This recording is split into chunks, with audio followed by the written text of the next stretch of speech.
बात करने वाले हैं डू डज और डिड के बारे में। देखो पीछे हमने कई सारे टॉपिक्स कवर किए हैं और उनको हमने अच्छे से एग्जाम्पल के साथ देखा है। ठीक है, आज की क्लास में हम सीखेंगे डू डज और डिड के बारे में। इसके जितने भी यूजेस आप देखते हैं, चाहे वो इसका हम नेगेटिव में देखें, इंटरोगेटिव में देखें, या फिर इसको हेल्पिंग वर्ब की तरह देखें, मेन वर्ब की तरह देखें, सभी को आज की क्लास में हम क्लियर करने वाले हैं। ठीक है, तो चलिए आज की क्लास को बिना टाइम खराब हुए स्टार्ट करते हैं। सबसे पहले आपको वीडियो को लाइक कर देना है और दूसरी बात वीडियो को लास्ट तक देखना है ताकि टॉपिक आपका क्लियर हो जाए। ठीक है, अगर आप किसी चीज को अंत तक देखोगे तभी क्लियर होगी, ऐसा नहीं है कि 2 मिनट देख लिया और गायब हो गए फिर कैसे क्लियर होगा, है ना। चलो, तो यहां पर सबसे पहले हम ये देखेंगे कि डू डज और डिड को हम कहां कहां इस्तेमाल कर सकते हैं, उसके बाद हम फिर उसको एग्जाम्पल की हेल्प से समझने वाले हैं। ठीक है, देखो आपने ये यूट्यूब पे बहुत सारी वीडियोस देखी होंगी डू डज और डिड को लेकर के, है ना। कहीं पे आपने कुछ सीखा है, कहीं पे आपने कुछ सीखा है, लेकिन आज की एक ही वीडियो में आप सब कुछ सीखने वाले हैं। सबसे पहले तो ये देखिए कि ये जो आपका डू डज और डिड है, इसको हम मेन वर्ब की तरह इस्तेमाल करते हैं। किसकी तरह? Main verb. मेन वर्ब को हिंदी में बोलते हैं मुख्य क्रिया। क्या बोलते हैं? मुख्य क्रिया। ठीक है, दूसरा इसको हम एज ए हेल्पिंग वर्ब इस्तेमाल करते हैं। किसकी तरह? हेल्पिंग वर्ब की तरह। हेल्पिंग वर्ब को हिंदी में बोलते हैं सहायक क्रिया। क्या बोलते हैं? सहायक क्रिया। ठीक है, तो दो तरह हो गए। मेन रूप से तो इनको दो तरह से इस्तेमाल करते हैं। ठीक है, एक हो गया मेन वर्ब, एक हो गया हेल्पिंग वर्ब। अब जब हम इसको हेल्पिंग वर्ब की तरह इस्तेमाल करेंगे तो यहां पर इसके दो यूजेस हमें देखने को मिलते हैं। ठीक है, वैसे तो थर्ड और है, इनको हम जो है सिंपल सेंटेंसेस में भी इस्तेमाल कर लेते हैं, लेकिन अभी फिलहाल आप इन्हीं को समझिए। ठीक है, सिंपल सेंटेंसेस को आगे देखेंगे। तो यहां पर जो हेल्पिंग वर्ब है, इसमें या तो ये नेगेटिव की तरह सेंस देंगे, या तो ये नेगेटिव सेंटेंस में इस्तेमाल होंगे, या फिर ये इंटेरोगेटिव सेंटेंसेस में इस्तेमाल होंगे। नेगेटिव का मतलब होता है नकारात्मक वाक्य। क्या होता है? नकारात्मक वाक्य, जिन सेंटेंसेस में आप नहीं को देखते हैं ना, यानी कि कोई व्यक्ति किसी काम को नहीं करता है, किसी ने कोई काम नहीं किया, इस तरह का जो मीनिंग है नकारात्मक। ठीक है, दूसरा वाला है इंटेरोगेटिव। इंटेरोगेटिव को बोलते हैं प्रश्नवाचक। क्या बोलते हैं? प्रश्नवाचक। किसी से कोई सवाल किया जाएगा जब, ठीक है, उस वाले सेंस में भी आप इनको कहां पर? हेल्पिंग वर्ब की तरह इस्तेमाल करते हैं। तो दो चीजें आपको अपने दिमाग में रखनी है, एक तो मेन वर्ब और एक आपको याद रखनी है हेल्पिंग वर्ब। मेन वर्ब में इनका एक ही काम होगा, सिर्फ यहां पर इनके वर्ब की फॉर्म से चेंज होंगी, कहीं पर फर्स्ट फॉर्म, कहीं पर सेकंड, थर्ड, फोर्थ और फिफ्थ। ठीक है, और जब इनको हेल्पिंग वर्ब की तरह इस्तेमाल करेंगे तो यहां पर दो चीजों में हमें ये डिवाइड होती हुई दिखाई देंगी, या तो नेगेटिव में या फिर ये इंटेरोगेटिव में हम इनको इस्तेमाल करते हैं। ठीक है, अब हम सबसे पहले शुरुआत करेंगे मेन वर्ब की। किसकी? Main verb. आखिर मेन वर्ब में इनको कैसे जो है हम इस्तेमाल कर सकते हैं। ठीक है, तो मेन वर्ब के बारे में पढ़ने से पहले मैं आपको कुछ चीजें हैं जिनके ऊपर प्रैक्टिस जो है यहां पे कराना चाहता हूं। ठीक है, अब देखो जो ये मेन वर्ब है, ठीक है, मेन वर्ब, मेन वर्ब का मतलब मैंने क्या बताया था? मुख्य क्रिया। क्या बताया था? मुख्य क्रिया। ठीक है, अब ये जो मुख्य क्रिया है इसमें वर्ब की फॉर्म्स भी होंगे भाई। पहली फॉर्म हो गई, दूसरी हो गई, तीसरी हो गई, है ना, चौथी फॉर्म हो गई और पांचवी फॉर्म हो गई, तो इसकी फॉर्म्स भी होंगी। अब जो मेन वर्ब है हम पढ़ने क्या वाले हैं? हम पढ़ने वाले हैं डू डज को, है ना, डू डज और डिड को। अब देखो इनकी फॉर्म्स क्या होंगी। ये जो डू है इसकी पहली फॉर्म है। क्या है? डू इसकी पहली फॉर्म है। ठीक है, डिड इसकी क्या है? दूसरी फॉर्म है, और डन इसकी तीसरी यानी कि थर्ड फॉर्म है।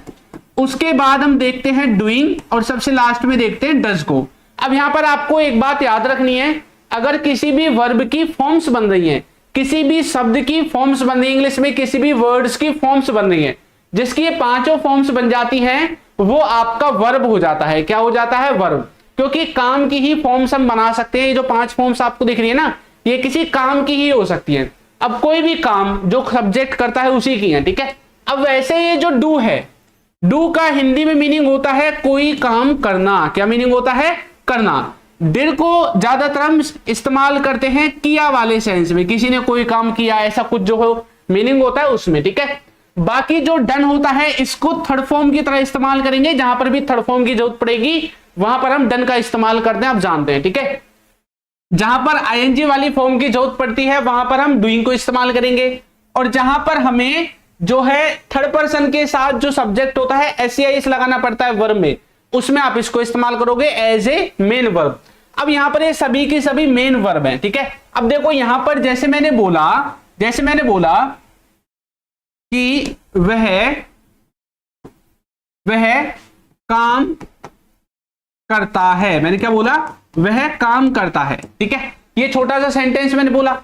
अब मैं यहां पे बोल रहा हूं ही डज वर्क, ठीक है, ही डज वर्क। अब यहां पर जो डज आया है इसको ये मत सोचना कि ये डज यहां पे हेल्पिंग वर्ब है, ये मेन वर्ब है। देखो आप जो थर्ड पर्सन सिंगुलर होता है सब्जेक्ट इतना पता होगा, उसके साथ वर्ब में क्या लगाते हैं, उसके साथ आप लगाते हैं वर्ब में SEIS, ठीक है। अब ये जो ही सी इट है इसके साथ हमने वर्ब की पहली फॉर्म लिखी डू, उसके बाद हमने लगाया SEIS।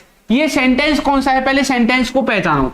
सेंटेंस है आपके प्रेजेंट के इंडेफिनिट का, किसका, जिसका फॉर्मूला होता है सब्जेक्ट वर्ब की पहली फॉर्म SEIS और फिर ऑब्जेक्ट, ठीक है। अच्छा अगर आप ये सोच रहे होंगे सर हमें कैसे पता चलेगा कि ये हेल्पिंग वर्ब है या फिर ये यहाँ पे मेन वर्ब है। देखो अगर ये जब भी हेल्पिंग वर्ब की तरह काम करेगी ना, तो पीछे मैंने आपको बताया था या तो ये नेगेटिव की तरह काम करेगी या इंटेरोगेटिव की तरह काम करेगी, ठीक है। एक मीनिंग और होता है एम्फेसाइज करने वाला, उसको मैं आपको आगे बताऊंगा। तो यहां पर जो डज है ये मेन वर्ब है, ना तो नेगेटिव है सेंस ना इंटेरोगेटिव, इसका मतलब है मेन वर्ब की तरह काम कर रही है।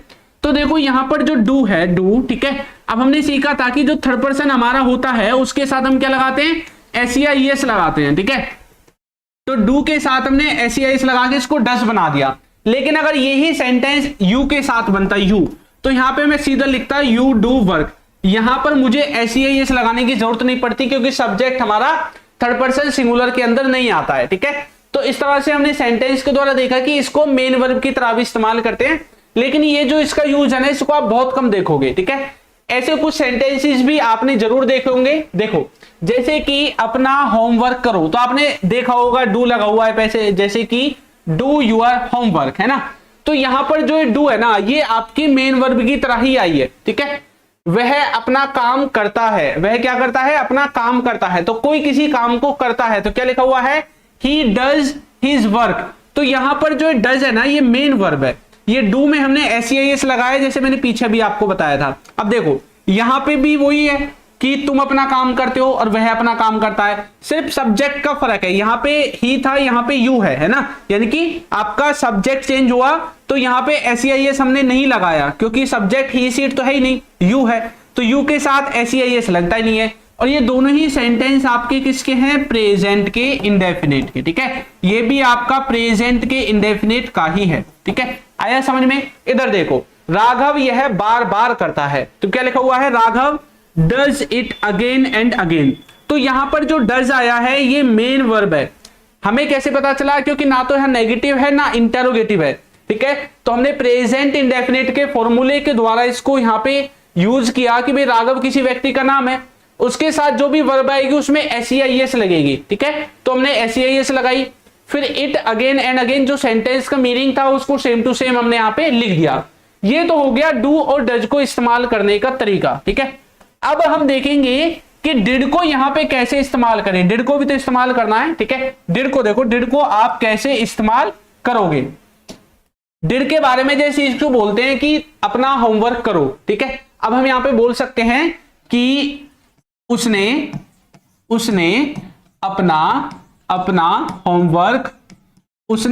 होमवर्क किया।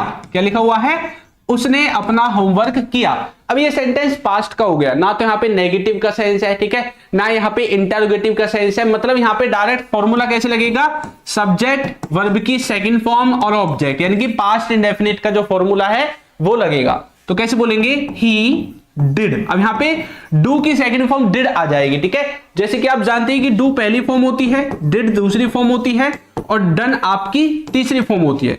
तो पास्ट इंडेफिनिट में वर्ब की सेकंड फॉर्म का इस्तेमाल करते हैं, तो इसलिए यहां पर क्या आ जाएगा, डिड जो है आपकी सेकंड फॉर्म जो है यहां पे आ जाएगी। तो कैसे बोलेंगे, ही डिड, उसने क्या किया, अपना होमवर्क किया, ठीक है। हिज वर्क या होमवर्क जो भी आपको लिखना है वो आप सेंटेंस में लिखोगे। तो इस तरह से आप किसका इस्तेमाल करोगे, इस तरह से आप इस्तेमाल करोगे जो आपका डिड है उसको किसकी तरह इस्तेमाल करोगे, वर्ब की सेकंड फॉर्म की तरह आप यहां पे उसको इस्तेमाल करोगे। ठीक है, अगर किसी को यहां पे कोई डाउट हो, ठीक है, इतने में अगर किसी को कोई डाउट है तो बताओ, वरना हम फिर आगे क्लास को कंटिन्यू करते हैं। ठीक है, चलो, तो यहां पे हमने देखा कि इसको मेन वर्ब की तरह हम कैसे इस्तेमाल कर रहे हैं। ठीक है, अब हम देखेंगे कि इसको हेल्पिंग वर्ब की तरह कैसे इस्तेमाल करेंगे। किसकी तरह? हेल्पिंग वर्ब की तरह। ठीक है, अब ये जो बात है इसको ध्यान से सुन लेना कि हेल्पिंग वर्ब की तरह हम जो हमारा डू, ठीक है, डिड और डज है, ठीक है, इनको कैसे इस्तेमाल करते हैं। देखो, पहली बात तो मैंने आपको बताया था कि या तो ये किसमें, नेगेटिव में यूज होंगे, ठीक है, या फिर ये आपके इंटेरोगेटिव में यूज होंगे। या तो आप इनको नेगेटिव में इस्तेमाल करोगे या फिर आप इनको इंटेरोगेटिव सेंटेंसेस में इस्तेमाल करोगे। ठीक है, या तो सेंटेंस नेगेटिव रहेगा या आपका सेंटेंस जो है वो इंटेरोगेटिव रहेगा। ठीक है, अब देखो यहां पर जब भी नेगेटिव और इंटेरोगेटिव होगा, लेकिन ये होगा किसका, कौन सा वो टेंस है जिसका नेगेटिव और इंटेरोगेटिव में हम डू डज और डिड को एज ए हेल्पिंग वर्ब इस्तेमाल करते हैं। ये आपका टेंस हो गए, दो होंगे आपके, एक तो होगा आपका पास्ट का, एक होगा आपका प्रेजेंट का। लेकिन पास्ट और प्रेजेंट में तो बहुत सारे हैं ना, तो ये होगा आपका इंडेफिनिट। क्या होगा? इंडेफिनिट टेंस, प्रेजेंट इंडेफिनिट और पास्ट इंडेफिनिट। इनके जब भी नेगेटिव सेंटेंस बनेंगे, जब भी इंटेरोगेटिव सेंटेंस बनेंगे, तो डू डज और डिड का ही इस्तेमाल होगा। प्रेजेंट इंडेफिनिट में डू और डज का, और पास्ट इंडेफिनिट में आप डिड का इस्तेमाल करोगे। ठीक है, ऐसा होता क्यों है ये सीखिए। देखो, इसका जो साधारण सेंटेंस हम बनाते हैं, सिंपल वाक्य बनाते हैं पास्ट इंडेफिनिट का, वो होता है सब्जेक्ट प्लस वर्ब की सेकंड फॉर्म और ऑब्जेक्ट, है ना। और जो प्रेजेंट का होता है वो होता है सब्जेक्ट वर्ब की पहली फॉर्म में एस या ईएस और फिर आपका ऑब्जेक्ट, ये होता है। ठीक है, अब नॉर्मल जो हम सेंटेंस का फॉर्मूला देखते हैं, नॉर्मल जो सेंटेंसेस का फॉर्मूला हम देखते हैं, वो फॉर्मूला क्या होता है? सबसे पहले सब्जेक्ट आता है, फिर आपकी हेल्पिंग वर्ब आती है, फिर आपकी वर्ब आती है और ऑब्जेक्ट आता है। लेकिन जब इसी में हमें नेगेटिव बनाना होता है तो हम क्या फॉर्मूला बनाते हैं? सबसे पहले सब्जेक्ट, फिर हेल्पिंग वर्ब लिखते हैं, फिर लिखते हैं नॉट वर्ब की फॉर्म और ऑब्जेक्ट। ठीक है, अब यहां पर एक चीज देखो, हमने जो ये नॉट लगाया है नेगेटिव सेंटेंस बनाने के लिए, ये किसके बाद लगाया है? हेल्पिंग वर्ब के बाद लगाया है। ठीक है, हमें हेल्पिंग वर्ब चाहिए, उसी के बाद हम नॉट लगा सकते हैं। ठीक है, हम सब्जेक्ट के बाद नॉट नहीं लगाएंगे यहां पे। तो यहां पे तो देखो कहीं पे हेल्पिंग वर्ब है ही नहीं, डायरेक्ट वर्ब की फॉर्म है। अब चाहे पहली हो या दूसरी हो, इसमें भी डायरेक्ट वर्ब की फॉर्म है, तो फिर नॉट कहां पे लगेगा? ठीक है, क्योंकि हमें हेल्पिंग वर्ब चाहिए ही चाहिए। दूसरी बात, जब आप इंटेरोगेटिव सेंटेंसेस बनाओगे तो उसमें भी आपने देखा है कि सबसे पहले हेल्पिंग वर्ब आती है, फिर सब्जेक्ट आता है, फिर वर्ब और फिर ऑब्जेक्ट आता है। यहां पे भी देखो हेल्पिंग वर्ब की जरूरत पड़ी है इंटेरोगेटिव में, इसलिए मैंने बोला था कि नेगेटिव और इंटेरोगेटिव इन दोनों ही केसेस में आप डू डज और डिड का जो है इस्तेमाल करने वाले हैं। ठीक है, तो यहां का जो ये सिस्टम है, इसको कंप्लीट करने के लिए हेल्पिंग वर्ब के लिए क्या किया गया इंग्लिश में कि भाई ये जो आपका प्रेजेंट और पास्ट इंडेफिनिट है, ठीक है, इनमें क्या किया गया? प्रेजेंट में आपको दिया गया हेल्पिंग वर्ब की तरह, क्या दिया गया? हेल्पिंग वर्ब की तरह दिया गया आपका डू और डज। क्या दिया गया?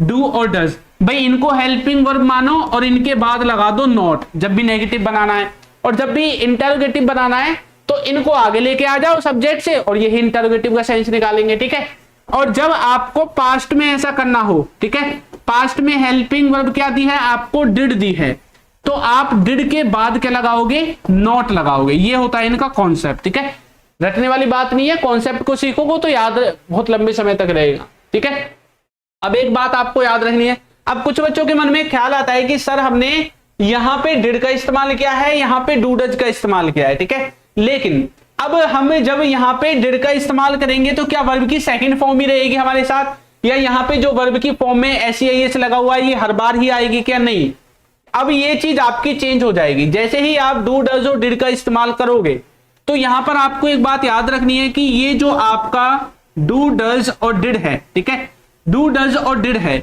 इन सब के साथ वर्ब की सिर्फ और सिर्फ पहली फॉर्म आएगी। क्या आएगी? वर्ब की पहली फॉर्म। कोई फर्क नहीं पड़ेगा आपका सब्जेक्ट कुछ भी हो, ये इनमें से कुछ भी इस्तेमाल हो जाए, प्रेजेंट हो पास्ट हो, कोई फर्क नहीं पड़ेगा, कैसा भी सेंटेंस हो, इनके साथ वर्ब की पहली ही फॉर्म लगानी है, ठीक है। गलती से भी ना तो सेकंड फॉर्म लगानी है ना SEIS वाली लगानी है, सिर्फ और सिर्फ वर्ब की पहली फॉर्म का आपको इस्तेमाल इनके साथ करना है, ठीक है। अब हम कुछ इनके एग्जांपल्स देखेंगे जिससे कि हम इनको और अच्छे से समझ सके, ठीक है, और अच्छे से इनको समझ सके। चलो तो कुछ नॉर्मल से एग्जांपल देखते हैं। पहले सबसे पहला है जैसे कि वह सबसे छोटा एग्जांपल लेंगे कि वह नहीं पढ़ता है, वह नहीं, या फिर ऐसा बोल सकते हैं वह अंग्रेजी नहीं पढ़ता है ना, ये थोड़ा सही रहेगा। वह अंग्रेजी या इंग्लिश नहीं पढ़ता है, ठीक है। क्या लिखा हुआ है?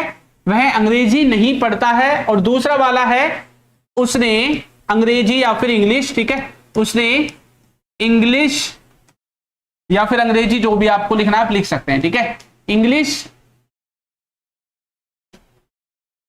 या फिर अंग्रेजी, ठीक है, उसने अंग्रेजी नहीं पढ़ी, ठीक है। अब दोनों मैंने नेगेटिव के बनाए हैं, एक आपका प्रेजेंट का है, एक आपका पास्ट का है।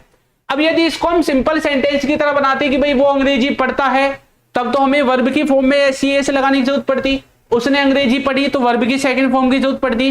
लेकिन जैसे ही इनका नेगेटिव बनाने को आएगा, इनका इंटरोगेटिव बनाने को आएगा, तो वहां पे हम क्या करेंगे, डू डज और डिड की हेल्प लेंगे। अब आपका जो फॉर्मूला रहेगा सेंटेंस को बनाने का, ठीक है, क्या रहने वाला है सेंटेंस को बनाने का फॉर्मूला? सबसे पहले सब्जेक्ट, फिर आपको लिखना है डू या डज या डिड में से कोई एक।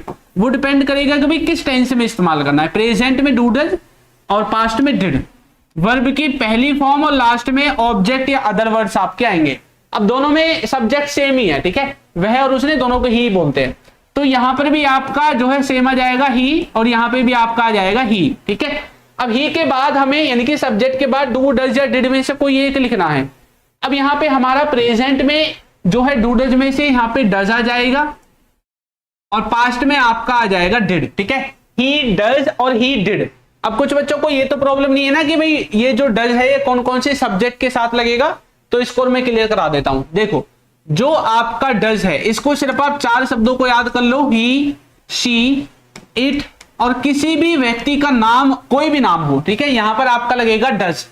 और इसके अलावा इनको छोड़कर जो भी बच गया सबके साथ डू लगा दो, आई, वी, यू, दे, ठीक है, या कोई भी प्लूरल अगर आपका नेम आ जाता है, 2-3 नेम एक साथ आ जाते हैं, ठीक है, तब भी लगा सकते हो। और जो डिड है वो सभी के साथ लग जाएगा, ऐसा इसमें कुछ है ही नहीं कि भैया इनमें आपको ये यूज करना है ये यूज नहीं होना। ऐसा क्यों होता है? ऐसा इसलिए होता है कि भाई यहाँ पे तो हमारे पास 2 चीजें हैं, अब एक साथ 2 वर्ब तो लगा नहीं सकते, तो इनको डिवाइड किया गया, भाई इनको इनके साथ लगा लो, इसके साथ, ठीक है। लेकिन जो डिड है इसमें डिवाइड करने वाली कोई चीज नहीं है, भाई डिड नहीं लगाओगे तो क्या लगाओगे, हमारे पास दूसरा ऑप्शन ही नहीं है, इसलिए यहाँ पर डिड आता है सभी के साथ। वहां पे हमारे पास 2 ऑप्शन है, अब दोनों को एक साथ नहीं लगा सकते, इसलिए कुछ को कुछ के साथ लगा दिया, एक को दूसरों के साथ लगा दिया, ठीक है। अब उसके बाद लिखनी है वर्ब की पहली फॉर्म। अच्छा देखो कोई चीज हम पढ़ते हैं तो उसको आप रीड बोल सकते हैं, ठीक है।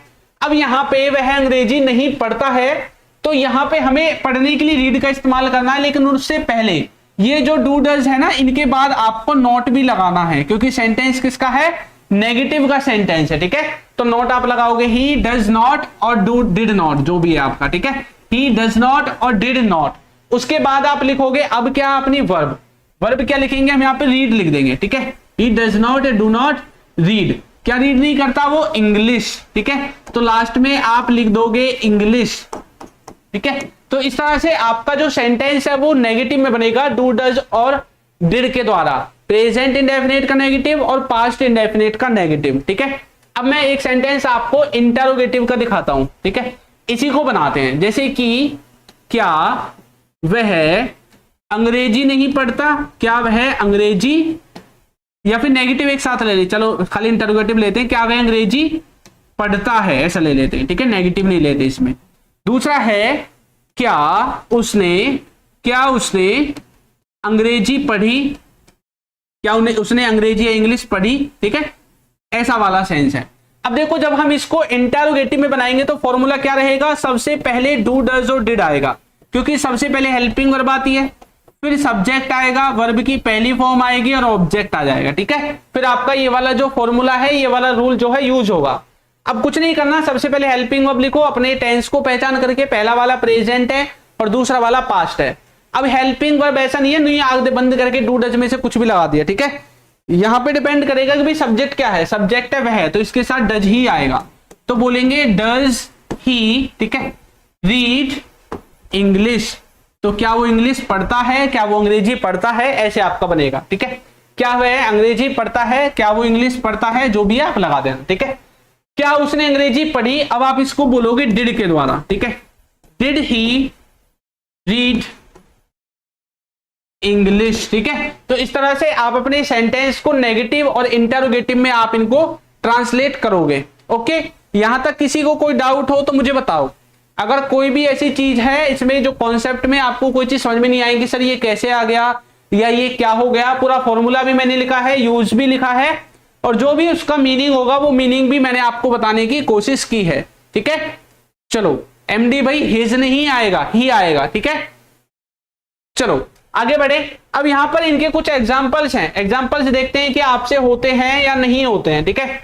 ये हैं आपके प्रेजेंट के सेंटेंसेस जो प्रेजेंट इंडेफिनिट में बनेंगे, ठीक है। इसी में कुछ नेगेटिव है, कुछ इंटरोगेटिव है, सब इसी में मिक्स है।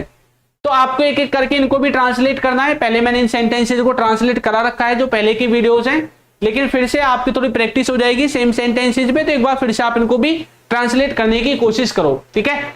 इधर नेगेटिव में डू डज लगेगा, फॉर्मूला लिखा हुआ है, इधर आपका इंटरोगेटिव में डू डज को पहले लगा दोगे, ठीक है। देखो जैसे कि मैं आम नहीं खाता हूं, तो क्या लिखा हुआ है, I do not eat mango, ये आपका यहां से बना है।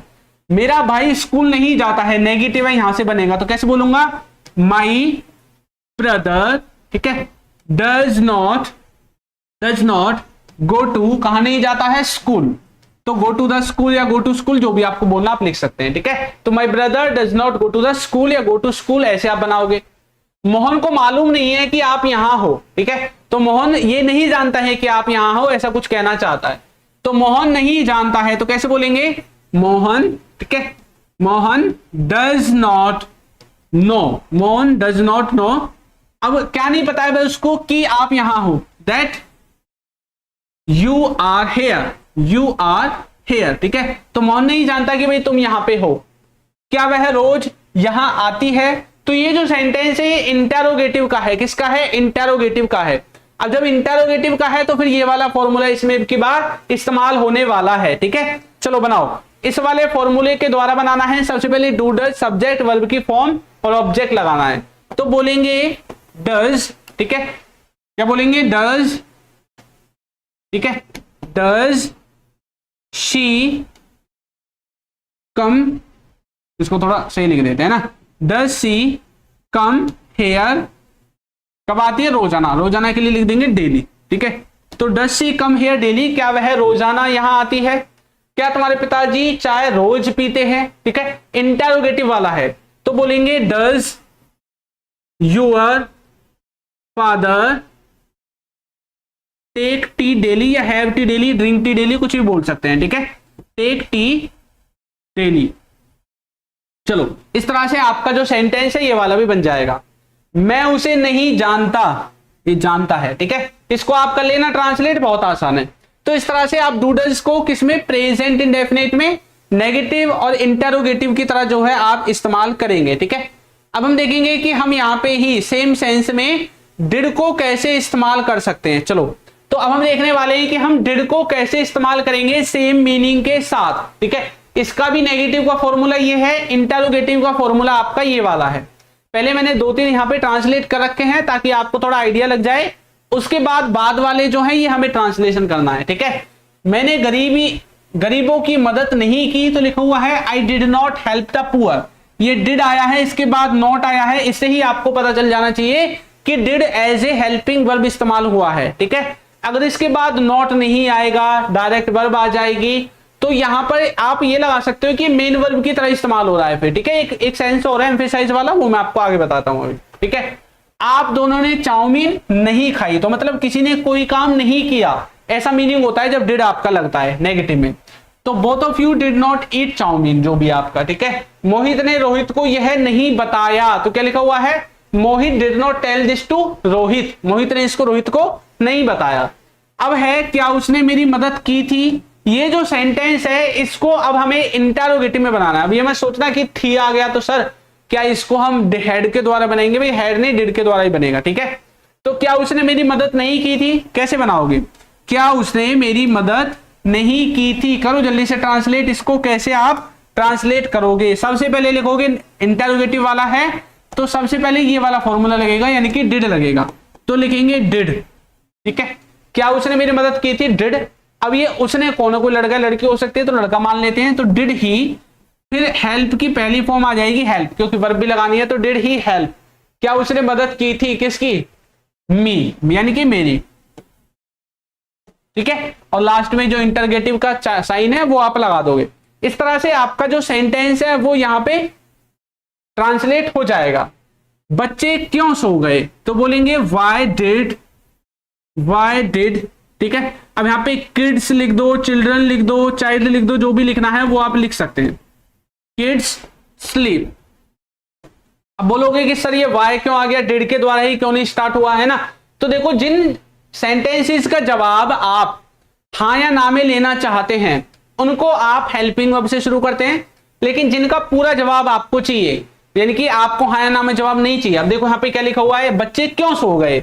अब वो हाँ या ना में तो जवाब नहीं दे सकता, इसलिए इनको WH फैमिली वर्ड के द्वारा बनाया जाता है, ठीक है। अगर इसमें हाँ या ना में जवाब लेना होता तो हम ऐसा सवाल करते ही नहीं, हम उससे बोलते कि क्या बच्चे सो गए, तो वो बोलता हाँ सो गए, तो हाँ या ना में जवाब होता, फिर डिड से स्टार्ट करते। लेकिन हमने पूरा जवाब चाहिए उससे, भैया बच्चे क्यों सो गए, बताओ हमें क्यों सो गए, ठीक है। इसलिए हमने इसको WH फैमिली वर्ड्स के द्वारा स्टार्ट किया है, ओके।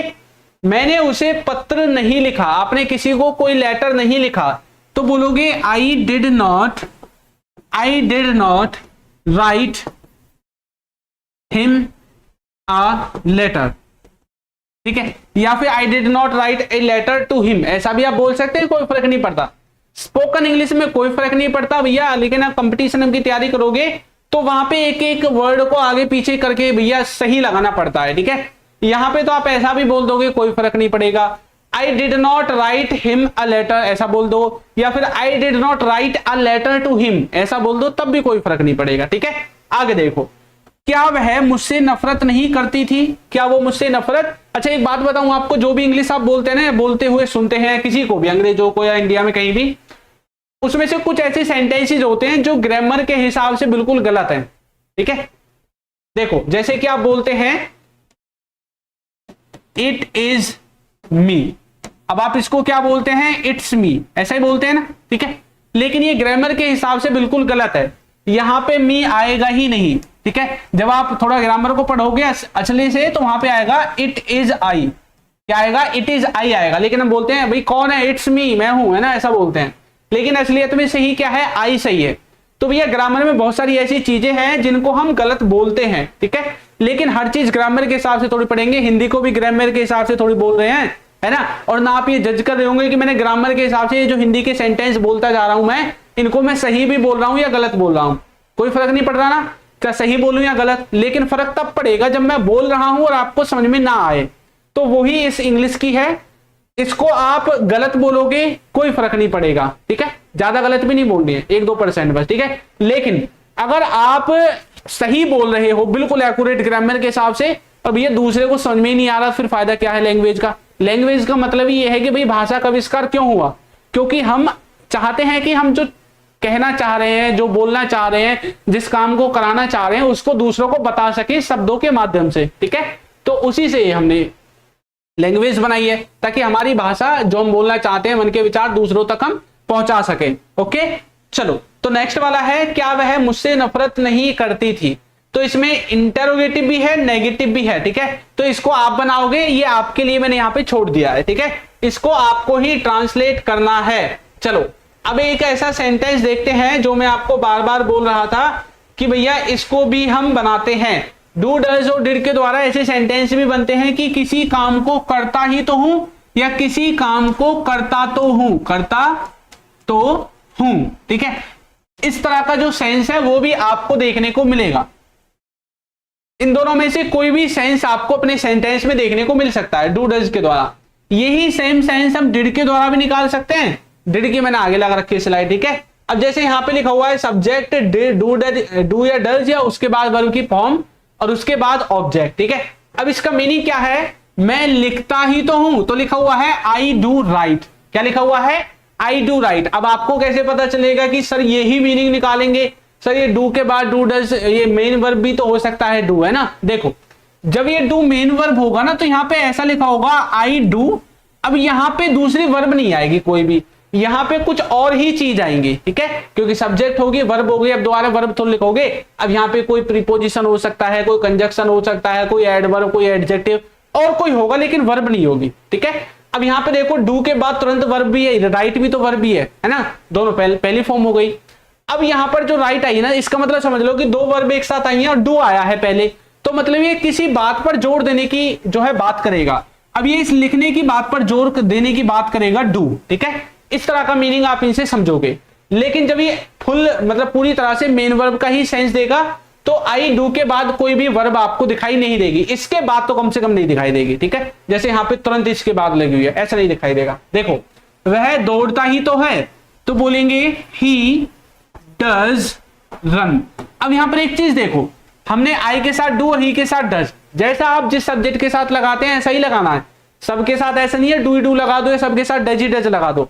अकॉर्डिंग टू सब्जेक्ट आपको ये चेंज करते रहना है, जैसा सब्जेक्ट जैसी रिक्वायरमेंट ऐसा ही डू या डज में से इस्तेमाल कर देना है, ठीक है। वह उसे बुलाता तो है, तो बोलेंगे ही डज कॉल हिम, ठीक है। तो ही डज कॉल हिम, वह उसे बुलाता तो है। इस तरह से आपका ये वाला जो सेंटेंस है वो भी ट्रांसलेट हो जाएगा। भाई वीडियो को सभी बच्चे लाइक जरूर कर देंगे जिन्होंने वीडियो को लाइक नहीं किया है। क्लासेस का टाइम आपको बता दूं, मंडे से फ्राइडे रात को 9 बजे फ्री ऑफ कॉस्ट, बिना पैसे के हमारी क्लास चलती है फ्री में, ठीक है। चलो तो बच्चों ने ट्रांसलेशन कर भी दिया है, Arpita, Hina very good, DSP Amjad, AK daily motivation very good, Kirti Vishal. चलो आगे वाला देखो, रवि अंग्रेजी सीखता ही तो है, भाई वो कुछ करता ही तो है, भाई मैं जाता तो हूं, है ना। अब आप मुझसे बोलने लगो कि सर आप रेगुलर क्लास नहीं लेते, मैं बोलूंगा भाई मैं क्लास लेता तो हूं, है ना। मैं आपसे बोलने लगूं कि भाई आप पढ़ते नहीं हो, है ना, आप क्या बोलोगे कि सर मैं पढ़ता तो हूं, मैं जाता तो हूं, मैं खाता तो हूं, है ना, मैं सब्सक्राइब तो करता हूं, मैं वीडियो को लाइक तो करता हूं, ठीक है। तो कोई भी काम आप करते हैं वहां पर आप ये जो है बात पर जोर देने के लिए, उस काम पर जोर देने के लिए डू या डज का इस्तेमाल आप कर सकते हैं अपनी वर्ब से पहले, ओके। चलो आगे बढ़ते हैं। जैसे डू डज है वैसे ही डिड भी लगेगा, ठीक है। डिड पास्ट में लग जाएगा, डू डज प्रेजेंट में लगता है। तो वहां पर मीनिंग था करता ही तो था, यहां पे है, वहां पे था करता ही तो है, या फिर करता तो था, ठीक है। ये मीनिंग भी हो सकता है, दोनों में से कोई भी आपको देखने को मिल सकता है। वहां पे जो है ये प्रेजेंट में था, पीछे है था, यहां पे था है इसलिए पास्ट में है, ठीक है। जैसे कि मैं लिखता ही तो था, तो बोलोगे आई डिड राइट। अब क्या लिखना है, डू डज की जगह डिड लिखना है, बस इसी समझ में आ जाएगा, ठीक है। वह दौड़ता ही तो था, तो बोलेंगे he did run, he did run, वह दौड़ता ही तो था। मैं उसे बुलाता तो था, वही वाला सेंटेंस है, तो बोलोगे आई डिड कॉल हिम, या हर, जो भी आपको बोलना है आप लगा सकते हैं, ठीक है। जैसे पीछे वाले सेंटेंस ट्रांसलेट हुए वैसे ही आपके ये वाले जो सेंटेंसेज हैं ये भी आपके ट्रांसलेट हो जाएंगे, ठीक है। चलो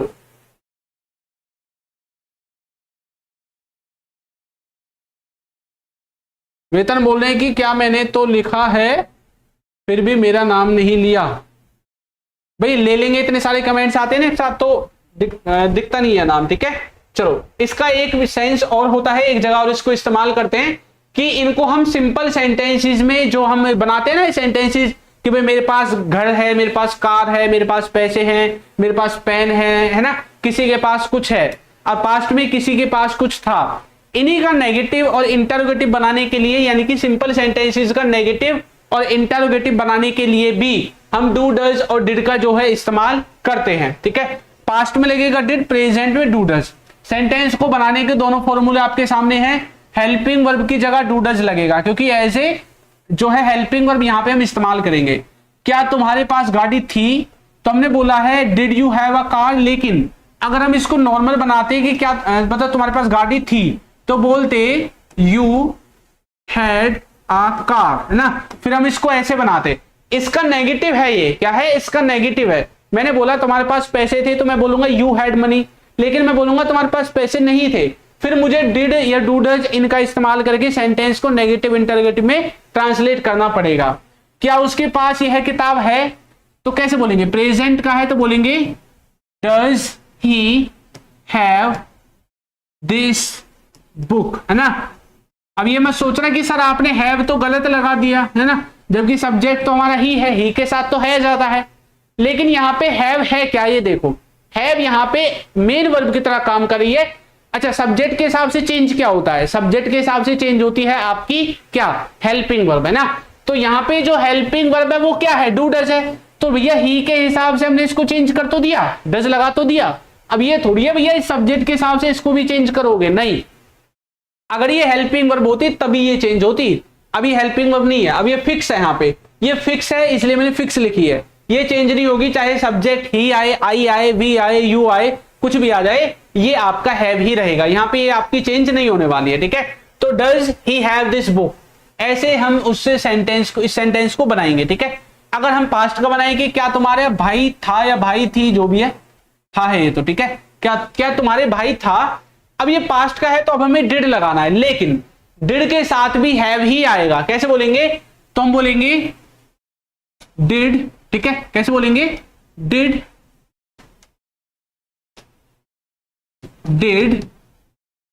you have a brother, did you have a brother, ठीक है, जो भी है। तो इस तरह से आपका जो सेंटेंस है वो बनेगा। अब भी आपका हैव ही आएगा, सिर्फ आपकी हेल्पिंग वर्ब जो है वो ही चेंज होगी according to subject, according to tense. बाकी और भी कुछ आपके सेंटेंस में यहाँ पे जो है चेंज होने वाला नहीं है, ठीक है। आगे देखो, सीता के पास गुड़िया नहीं है, सीता के पास क्या नहीं है, गुड़िया नहीं है, नेगेटिव सेंटेंस है, तो प्रेजेंट में नहीं है तो बोलेंगे सीता, ठीक है, does not have a doll, ठीक है। तो सीता के पास क्या नहीं है भैया, गुड़िया नहीं है। उसके पास कार नहीं थी, पास्ट का है, इसको आप बनाओगे। मेरे पास पैसे नहीं है, प्रेजेंट का है, इसको भी बना लोगे आप।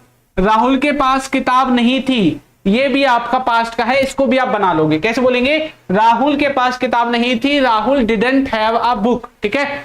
मेरे पास पैसे नहीं है, आई डोंट हैव मनी, ऐसे बोलोगे, ठीक है। उसके पास कार नहीं थी, तो he didn't have a car.